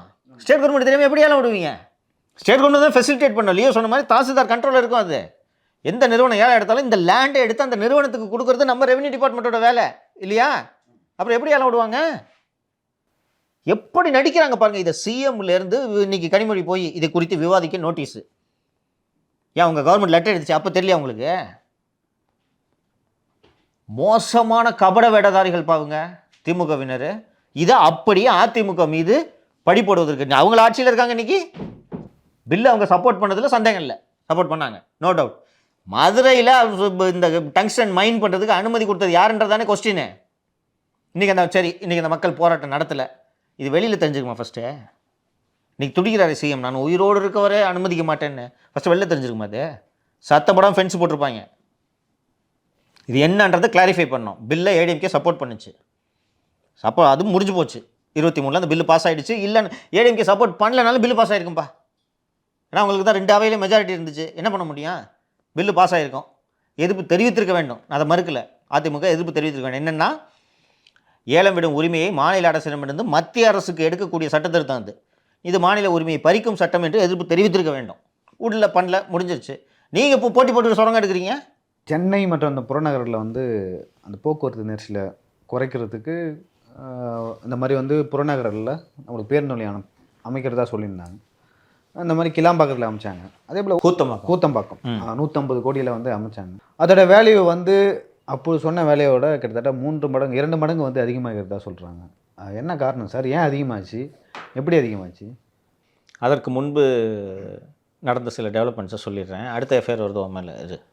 ஏன் சார் இப்போ டாக்குமெண்ட் போட்டிருக்கீங்க, சிஎம்டி டாக்குமெண்ட்டை. அந்த பேப்பர் மில்ஸ் ரோடில் மாடர்ன் மார்க்கெட்டு டெவலப்மெண்ட்டுக்கு 10 கோடி சேங்ஷனு 21 கோடிக்கு பண்ணாங்கன்ட்டு டாக்குமெண்ட் பப்ளிஷ் பண்ணோம்ல. மெம்பர் செக்ரட்டரி அன்சுல் மிஸ்ரா கொதிக்கிறார். எப்படி இந்த ஆவணம் வெளியே சென்றது? இந்த தடவையாவது டேட் சரியாக இருந்துச்சா? இல்லை, நீங்கள் என்ன கம்ப்ளைண்ட் வேணாலும் கொடுங்க. அதுக்கு எப்படி சொல்கிறீங்களே? அடுத்த ஆவணத்தை வெளியே ரிலீஸ் பண்ணுறப்போ இருங்க. என்ன திரு அன்சுல் மிஸ்ரா அவர்கள் இந்த ஆவணம் எப்படி வெளியே சென்றது என்று நேற்றைக்கு முன்தினம் போட்டல ஒரு ஆவணம், அந்த பேப்பர் மில்ஸ் ரோடு டாக்குமெண்ட்டு, அது எப்படி வெளியே சென்றது என்று கேட்டிருக்கிறார். இப்பொழுது கூத்தம்பாக்கத்தை பற்றிய அடுத்த ஆவணத்தை இப்போது நாம் வெளியிடுகிறோம். கூத்தம்பாக்கத்தில் கிட்டத்தட்ட இந்த கிளாம்பாக்கம் போலவே கூத்தம்பாக்கத்தில் 2019 20 ஏக்கரில் கூத்தம்பாக்கம் கிராமத்தில் திருமழிசை பக்கத்தில், திருமழிசைனா பூந்தமல்லி தாண்டி திருமழிசை பக்கத்தில் ஒரு பேருந்து நிலையம் அமைப்பதற்கு 2019ஆம் ஆண்டு குறிப்பாக சொல்ல வேண்டுமென்றால் 20/7/2019 அன்று சட்டப்பேரவையில் அறிவிப்பு வெளியாகிறது. அதற்கு பிறகு அந்த திட்டத்தை ஏடிஎம்கே பீரியட்லேயே ரிவைஸ் பண்ணுறாங்க. பக்கத்தில் ஒரு 5 ஏக்கர் கூடுதலாக நிலம் அவைலபிளாக இருக்கிறதுனால 25 ஏக்கரில் அந்த பேருந்து நிலையத்தை கட்டலாம் என்று திட்டமிடப்பட்டு பேருந்து நிலையத்தை கட்டி கட்டுமானங்கள்லாம் தொடங்கி விடுகிறது. அந்த 5 ஏக்கரை கூடுதலாக சேர்த்த பிறகு 25/9/2020 வந்து அதற்கான ஒப்பளிப்பு அதிமுக ஆட்சி காலத்திலேயே மொத்த திட்டத்துக்கு 25 ஏக்கர் கட்டுறதுனால போட்டு மொத்தமாக 336 கோடி ரூபாய் செலவில் அந்த திட்டம் உருவாக்கப்படுகிறது என்று நிதி ஒப்பளிப்பு எல்லாம் செய்யப்பட்டு விட்டது. நான் உங்கள்கிட்ட நம்ம நிகழ்ச்சியில் 2-3 முறை சொல்லிவிட்டேன் என்று நினைக்கிறேன். சிஎம்டிஎல்ல மெம்பர் செக்ரட்டரி திரு அன்சுல் மிஸ்ரா அவர்களும் அமைச்சர் திரு சேகர்பாபு அவர்களும் எப்படி வந்து துட்டு அடிக்கிறாங்கன்றது ஏற்கனவே அந்த மேட்டரில் சொல்லியிருந்தேன். கன்சல்டன்ட் ஒரு இடம் அனுப்புவது, கன்சல்டன்ட் பார்த்துட்டு சார் இவ்வளோ செலவாகும் சார் இதுக்குன்னு ஒரு அமௌண்ட்டை இன்ஃப்ளேட் பண்ணுவார். இன்ஃப்ளேட் பண்ண உடனே இவங்க கவர்மெண்ட்டுக்கு இந்த மாதிரி இங்கே கன்சல்டன்ட் சொல்லிட்டாருங்க, கன்சல்டன்ட்டே சொல்லிவிட்டார் என்று சொன்னதும் அதில் என்ன டிசைனுனா இவங்க ஒரு கன்சல்டன்ட் அனுப்புவாங்க. கன்சல்டன்ட்டு சார் இதுக்கு இவ்வளோ ஆகும் சார் அப்படின்னு சொன்ன உடனே இவர் சிஎம்டிஏக்கு இந்த பவர்ஸ் இருக்குது, சாங்ஷனிங் பவர்ஸு. அவங்க கன்சல்டன்ட்டே சொல்லிட்டாங்கன்னா இவரே அப்ரூவ் பண்ணிக்குவார். அன்சுல் மிஸ்ராவை கன்சல்டன்ட் அனுப்புறது அன்சுல் மிஸ்ரா தான். அனுப்பிட்டு இவ்வளோ ஆயிடுச்சு அப்படின்ட்டு அப்ரூவ் பண்ணிவிட்டு அப்புறம் கவர்மெண்ட்டுக்கிட்ட ராட்டிஃபிகேஷன் வாங்கிடுவாங்க. இதுதான் நடந்து கொண்டு இருக்கிறது. இந்த கூத்தம்பாக்கம் பேருந்து நிலையத்தை எடுத்துக்கொண்டீர்கள் என்றால் இங்கேயும் ஒரு கன்சல்டண்ட்டை அனுப்புகிறாங்க. இன்னொன்று நீங்கள் அதை முக்கியமாக பார்க்கணும். மொத்த மதிப்பீட்டில் 3% கன்சல்டண்ட்டுக்கான தொகை 336 கோடியா 336 கோடியில் 3% போட்டுக்கங்க.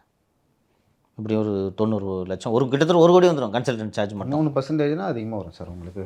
அப்போ 9 கோடி கிட்ட வரும், 9 கோடிக்கு மேலே தான் வரும். கன்சல்டன்ட் சார்ஜ் நானே 1 கோடின்னு நினச்சேன். நான் 3%, 10 கோடி கிட்ட வந்துருச்சு அது. ஸோ மெஸ்ஸஸ் சிஆர் நாராயணராவ், மயிலாப்பூர், சென்னை 4 என்ற முகவரியில் இருக்கக்கூடிய கன்சல்ட்டிடம் இது கொடுக்கப்படுகிறது. அதற்கு பிறகு நடந்தது தான் சிறப்பு. திமுக ஆட்சி வந்து விடுகிறது. மாண்புமிகு ஹோம் மினிஸ்டர் திரு சேகர்பாபு அவர்கள் பேருந்து நிலையத்தை சென்று ஆய்வு செய்கிறார். ஆய்வு செய்த பிறகு வெறுமனே இந்த பஸ் ஸ்டாண்டு பார்க்குறதுக்கு அவ்வளோ சிறப்பான பஸ் ஸ்டாண்டாக இல்லை, இதை சர்வதேச தரத்தில் கட்ட வேண்டும். எதுக்கு சர்வதேச தரம்னு கேட்டால், மேலே வந்து ஏசி ஃப்ளோர் ஒன்று கட்டணும்னு சொல்லி கூடுதலாக ஒரு தளத்தை உருவாக்குகிறார்கள். Construction conforming to international standards and it has been proposed to construct additional floor with air conditioning facility to the entire main terminal hall to a total value of 60 crores. அந்த ஒரு hall மட்டும் 60 கோடி increase பண்ணுறாங்க. நீங்கள் ஏழை மக்கள் AC ரூமில் இருக்கக்கூடாதா என்று நீங்கள் கேட்கலாம். இது அரசு பேருந்து நிலையம், சரிங்களா? லியோ கள்ளக்குறிச்சிக்கு அடிக்கடி அரசு பேருந்தில் செல்வார்னு நினைக்கிறேன். நீ ஏசி ரூம்லேயே தான் தூங்குவேப்பா? இல்லை சார், இல்லை. ஒரு சாதாரண ஒரு ஏழை நடுத்தர வர்க்கத்தை சேர்ந்தவர்கள் தான் இன்று அரசு பேருந்துகளை பயன்படுத்துகிறார்கள். பெரும்பாலும் ஆம்னி பஸ்ஸில் போய்ட்டுறாங்க, வசதி இருக்கிறவங்க. ஏழை மக்கள் தான். நீ தான் பஸ்ஸில் ரெகுலராக போறியா? யார் போகிறது? இதெல்லாம் கூலி வேலை செய்கிறவங்க, எளிமையான மக்கள், அன்றாடம் காட்சிகள் ஓரளவு. இவங்களுக்கு எதுக்கு தம்பி ஏசி ஹாலு? நான் ஏதோ பொறாமை இல்லை, ஏன் ஏசி ஹாலில் இருக்கக்கூடாது அப்படின்றதுக்கெல்லாம் நான் சொல்ல, நான் எளிமையாக ஒரு காமன் சென்ஸில் கேட்குறேன். நீ பஸ் ஸ்டாண்டுக்கு போகிற, ரைட்டா? இங்கேருந்து கள்ளக்குறிச்சி, திருச்சிக்கு, திருநெல்வேலிக்கு நீ பஸ்ஸில் போகிறேன்னு வச்சுக்கோ. பஸ் ஸ்டாண்டில் எவ்வளோ நேரம் வேலை உனக்கு? ½ அன் ஹவர் 1 ஹவர் மேக்ஸிமம். இதுக்கு எதுக்குப்பா ஏசி ஃப்ளோரு? எதுக்கு சென்ட்ரலைஸ்ட் ஏர் கண்டிஷனிங்கு? இதெல்லாம் என்னன்னு கேட்டிங்கன்னா, அதில் 30 கோடி கூட செலவாகாது. காசு எப்படி ஏற்றுவீங்க? ஏடிஎம்கே பீரியடில் 2019 336 கோடின்னு ஃபைனலைஸ் பண்ணிட்டாங்க. அவங்க பஸ் ஸ்டாண்டாக கட்டியிருப்பாங்க. இவங்க ஏர்போர்ட்டு கட்டுறாங்க பஸ் ஸ்டாண்டு உள்ள. கட்டி முடிச்சுட்டு போகுது. அதுக்கப்புறம் அந்த ஏசி வேலை செஞ்சால் என்ன, வேலை செய்யலைன்னா என்ன? காஸ்ட் எப்படி இன்ஃப்ளேட் பண்ணுவேன்? மினிஸ்டர் போய் இன்ஸ்பெக்ட் பண்ணிவிட்டு சர்வதேச தரத்தில் கூடுதலாக ஒரு ஃப்ளோர் ஒன்று கட்டணும்னு சொல்லி மெயின் டெர்மினல் ஹாலில் இதெல்லாம் செலவு வெட்டியாக ஏற்றுறது. கவனிச்சிங்கன்னா இன்னும் நான் இப்போ ஒரு 10 பஸ்ஸு நிறுத்துறதுக்கு இன்னொரு 50 இடம் ஏற்றினா கூட நான் அதை வரவேற்பேன். ஓகேங்களா? இன்னும் கொஞ்சம் விரிவாக்கம் பண்ணுங்கள், இன்னொரு 50 பஸ்ஸு நிற்கிட்டும்பாங்க அப்படின்னா நான் சந்தோஷப்படுவேன். ஏசி ஹால் எதுக்கு? அப்புறம் the first floor main terminus building will be converted into a food court and kiosk shops. Food கோர்ட்டெலாம் நான் அதெல்லாம் ஒன்றும் தவறு சொல்ல மாட்டேன். வரங்க அவசரமாக வருவாங்க, அதெல்லாம் சாப்பிட்டு அதெல்லாம் ஓகே. இந்த ஏசி டெர்மினல் எதுக்குன்றது தான். இதெல்லாம் பண்ணி இவர்களை காஸ்ட்டை இன்ஃப்ளேட் பண்ணி 336 கோடியிலிருந்து 486 கோடியே 80 லட்சம் ரூபாய்க்கு இந்த பஸ் ஸ்டாண்டோட காஸ்ட்டோ எடுத்துட்டாங்க. நல்லா கவனிக்கணும் இல்லையோ, ஒரிஜினல் காஸ்ட்டு 150. இவங்க ஏற்றின காசு மட்டும் 186 கோடி கிட்ட எடுத்துருக்காங்க. இப்போ கன்சல்டேஷன் ஃபீஸ் அதிகமாகுமா? கன்சல்டேஷன் அப்புறம் என்ன பஸ்ஸு? அப்புறம் எதுக்கு கன்சல்டண்ட்டை போடுறது? அதற்கு பிறகு இதோட கட்டுமான பணி ரெனாட்டஸ் ப்ராஜெக்ட்ஸ் லிமிடெட் என்ற நிறுவனத்திடம் ஒப்படைக்கப்பட்டு கட்டுமானம் முடிவடைந்து மார்ச் 2024 இந்த பேருந்து நிலையம் திறக்கப்படும் என்று சொல்கிறார். இது எதற்காக இதை சொல்கிறேன் என்றால், இது மெயினாக இந்த லாஸ்ட் பேஜை ஸ்கேன் பண்ணி போடும். அப்போ தான் அன்சுல் மிஸ்ரா பார்த்துட்டு கோவப்படுவார். இதுதான் சிஎம்டிஏவோட தீர்மானம். அந்த 486 கோடி ரூபாய் உயர்த்தப்பட்டதுன்றேன்ல, அதுக்கு அப்ரூவல் கொடுத்த டாக்குமெண்ட்டு இது தான். இப்போ கேட்பார், இது எப்படி வெளியில் போச்சுன்ட்டு. இதற்கும் ஒரு விசாரணை நடத்தட்டும். இன்னொரு ஆவணத்தை வெளியிடுகிறேன், அதற்கும் சேர்த்து விசாரணை நடத்தட்டும்.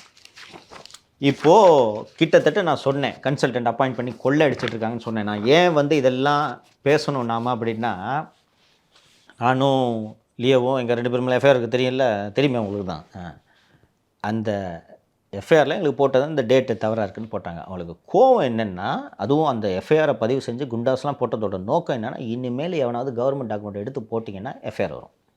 குண்டாஸ் சோர்ஸஸும் பயந்துருவாங்க. சோர்ஸஸ் இப்போ பயந்தாளுங்கன்னா என்ன பண்ணுவாங்க? டாக்குமெண்ட்டு கையில் கொண்டு வந்து, எப்போ வேணாம்ப்பா, ஏற்கனவே டாக்குமெண்ட் வாங்கிட்டு எஃப்ஐஆர் போட்டாங்க, அவங்க பிரச்சனையாகும், கவர்மெண்ட் டாக்குமெண்ட் வேணான்னா சொல்லிட்டு போயிடுவாங்க. ஆனால் ஒவ்வொரு பத்திரிகையாளர்களோட வேலையே இது மாதிரி டாக்குமெண்ட் எடுத்து ஊழல் அம்பலப்படுத்துறது. இந்த டாக்குமெண்ட் கையில் கிடைக்குன்னா இந்த ஊழல் எப்படி அம்பலப்படுத்துவீங்க? நேற்று ஒரு டாக்குமெண்ட்டை போட்டோம், 10 கோடி ப்ராஜெக்ட்டை 22 கோடி ஆக்கிட்டாங்க. இதில் நீங்கள் பார்த்தீங்களா, 150 கோடி 336 கோடி ஏடிஎம்கே பேரில் 336 கோடி ஆகிடுச்சு. இதை 486 கோடி ஏசி ஃப்ளோர் எது கட்டுறீங்க? யார் அப்பா விட்டு காசு? ஒரு பக்கம் துப்புரவு தொழிலாளர்களுக்கு சம்பளம் கொடுக்க காசு இல்லைம்மா. 1000 ரூபாய் சார். அந்த எக்ஸ்பிரஸ் லிங்க் அனுப்புகிறேன் பாருங்கள். துப்புரவு தொழிலாளிகளுக்கு சம்பளம் இல்லாமல் கிட்டத்தட்ட ஒரு 200 ஸ்கூலோ என்னமோ, ஹெட்மாஸ்டருக்கு பிள்ளைங்க வர ஸ்கூலு எப்படி விட முடியும்? அவனே 1000 ரூபா சம்பளத்துக்கு வர்றான். கக்கூஸ் கிளம்புறவனுக்கு 1000 ரூபா கொடுக்குறாங்க. அந்த 1000 ரூபாயும் நீங்கள் கொடுக்கலன்னா நீங்கள் ஏசி பஸ் ஸ்டாண்டு கட்டுறீங்க. அடுத்ததாக இந்த பட்டியல் இதையும் பப்ளிஷ் பண்ணிவிடுங்க.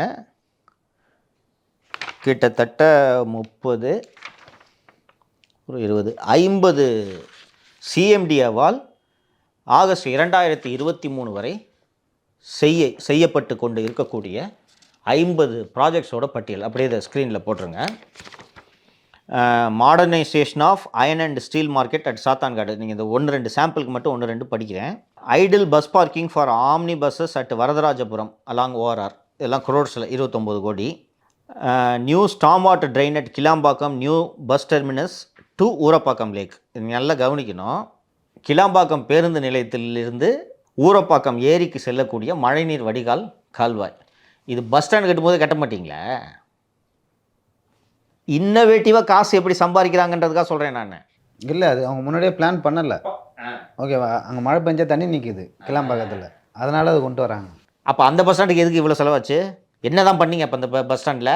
அடுத்ததாக இது ரொம்ப முக்கியம். Development of park in 6 acres at Kilambakkam bus terminus. இது எதுக்குன்னு சொல்லு.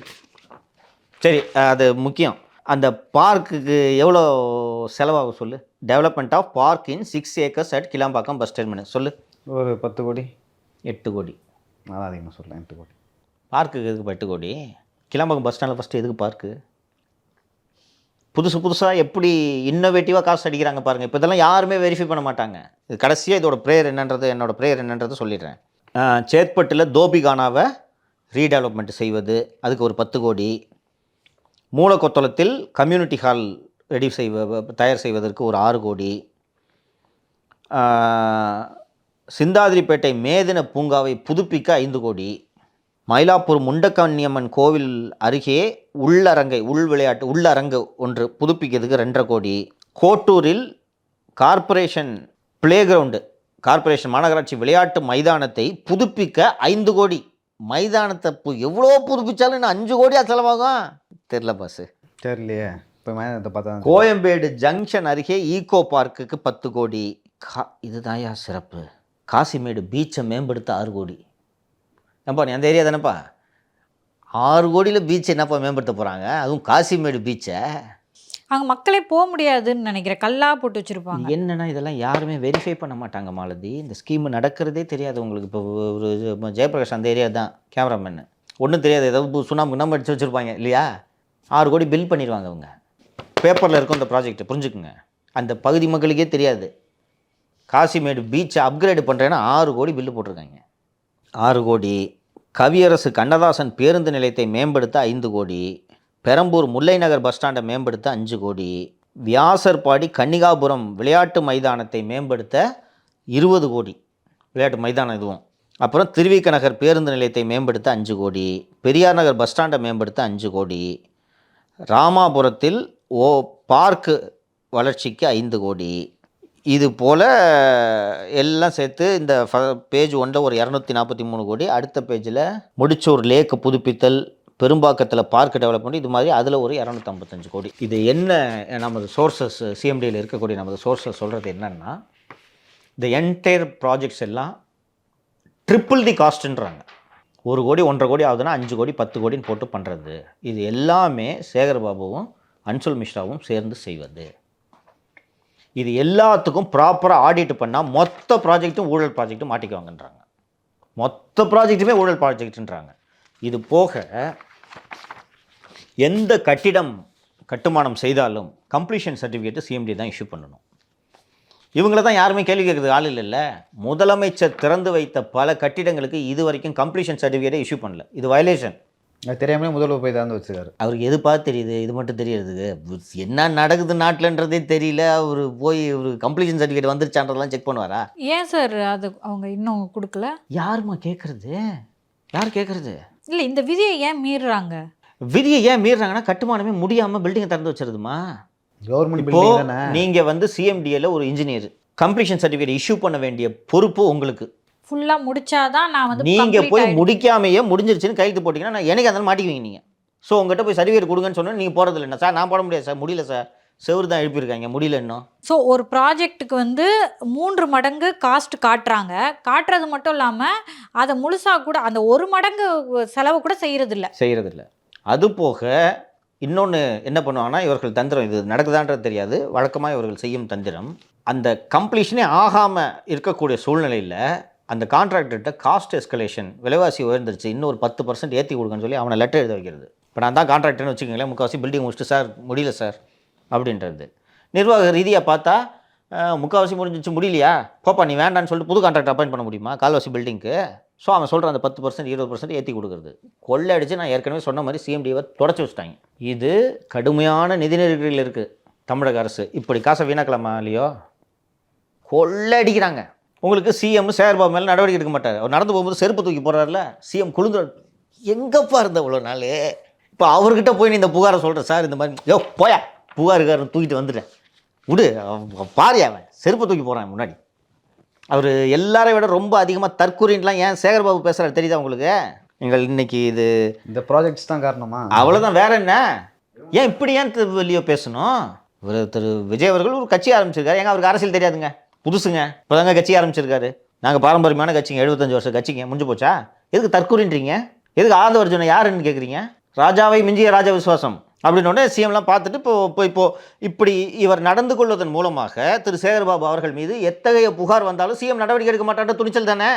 கொள்ளனா கொள்ள அப்படி ஒரு கொள்ளை சிஎம்டியில் நடந்துட்டு இருக்கு. இல்லை, நிகழ்ச்சியை பார்க்குறவங்களாம் என்ன நினைப்பாங்க, எல்லா ஆட்சியிலையும் எல்லா கட்சியுமே ஊழல் செய்வாங்க, ஓகேங்களா? ஒரு துறையிலேருந்து அந்த துறையில் வேலை செய்கிறவங்களே இது ட்ரிபிள் த காஸ்ட், இங்கே ஊழல் நடக்குதுன்னு சொல்கிறாங்கன்னா அவங்களுக்கு தெரிஞ்சிருக்கு இது அப்பட்டமான கொள்ளை அப்படின்னு சொல்லி. பாரு, சிஎம்டியில் வேலை செய்கிறவங்களும் காசுலாம் வாங்குவாங்க தம்பி, எந்த டிபார்ட்மெண்ட்டில் காசு வாங்கல, எல்லாரும் வாங்குவாங்க. அவங்களால இதை சகிச்சுக்க முடியல. 10 கோடி ப்ராஜெக்டை 20 கோடினாக்குனா எப்படி சார் இது? எங்களால் ஏற்றுக்கவே முடியல. இதை பண்ணிவிட்டு இதெல்லாம் பண்ணிவிட்டு இவ்வளோ கொள்ளை அடிச்சுட்டு ஒரு மெம்பர் செக்ரட்டரி அன்சுல் மிஸ்ரா அங்கே வேலை செய்கிறவன் அத்தனை பேரையும் மெமோ கொடுக்குறது, சார்ஜ் கொடுக்குறது, சஸ்பெண்ட் பண்ணுறது, அப்புறம் எடுத்துகிட்டு வந்து டாக்குமெண்ட் தான் கொடுப்பான். நீ அட்லீஸ்ட் எம்ப்ளாயிஸ் இது கொள்ளை அடிக்கிறிய, எம்ப்ளாயிஸ் எது ஒழுங்காக வச்சுக்கணும்ல, அவனுக்கு மெமோ கொடுத்து சார்ஜ் கொடுத்து சஸ்பெண்ட் பண்ணால் நேராக நம்மகிட்ட தான் டாக்குமெண்ட் கொண்டு கொடுப்பான். பணம் வர வர அந்த ஆணவம் ஆட்டோமேட்டிக்காக வந்துடும் சார். யாருமே இவங்கெல்லாம் எப்படி யாருமே நம்மளை கேள்வி கேட்க முடியாது. இந்த மாதிரி நீங்கள் ப்ராஜெக்டை இன்ஃப்ளேட் பண்ணிங்கன்னா நாளைக்கு ஆட்சி மாறி இதுக்கெல்லாம் இந்த ப்ராஜெக்ட்டுக்கெல்லாம் விசாரணைக்கு உத்தரவிட்டால் மாட்ட மாட்டிங்களாம்மா நீங்கள்? இன்றைக்கி இந்த ப்ராஜெக்ட்ஸில் ப்ராப்பர் ஆடிட் பண்ணால் மாட்டிக்குவாங்கப்பா. நேற்று அந்த பேப்பர் மில் மார்க்கெட் போட்டான்ல, 10 கோடி ப்ராஜெக்ட் எப்படிப்பா கன்சல்டன்ட்டில் போனவொன்னே எப்படிப்பா 23 கோடி எப்படிப்பா ஆகும் ஒரு ப்ராஜெக்ட்? ஒரு 10க்கு 10 கட்டணம் கட்டுறீங்கப்பா, ஒரு ரூமு கட்டுறீங்கப்பா, அந்த ரூமுக்கு செங்கல் விலை இவ்வளோ, சிமெண்ட் விலை இவ்வளோ, ஒயரிங் பண்ணுறதுக்கு இவ்வளோ, பூச்சி வேலைக்கு இவ்வளோ, மணல் இவ்வளோ தானே? அவன் இன்ஃப்ளேஷன் இருந்தாலும் ஒரு 10% தம்பி எப்படிப்பா 100% எப்படிப்பா ஆகும்? மனசாட்சி வேணாம்? யாருமே நம்மளை கேட்க முடியாதுன்னு இப்படி தான் அதிகாரிங்க ஆடுறாங்க, இப்படி தான் அமைச்சர்கள் ஆடுறாங்க. இவருக்கு திராவிட மாடல் அரசுன்னு சொல்லிட்டு பொம்மையை காமிச்சிட்டு ஏமாற்றிட்டு ஓட்டிடுறாங்க அவர். ஸோ இந்த மாதிரி வந்து ட்ரிபிளாக ஒரு ப்ராஜெக்ட்டுக்கு வந்து கணக்கு காமிக்க மாட்டாங்க அப்படின்னு சொல்லிட்டு நம்புகிறோம். ஸோ இது வரைக்கும் உங்கள் கருத்துக்களை பகிர்ந்து கொண்டதுக்கு ரொம்ப நன்றி. நன்றி.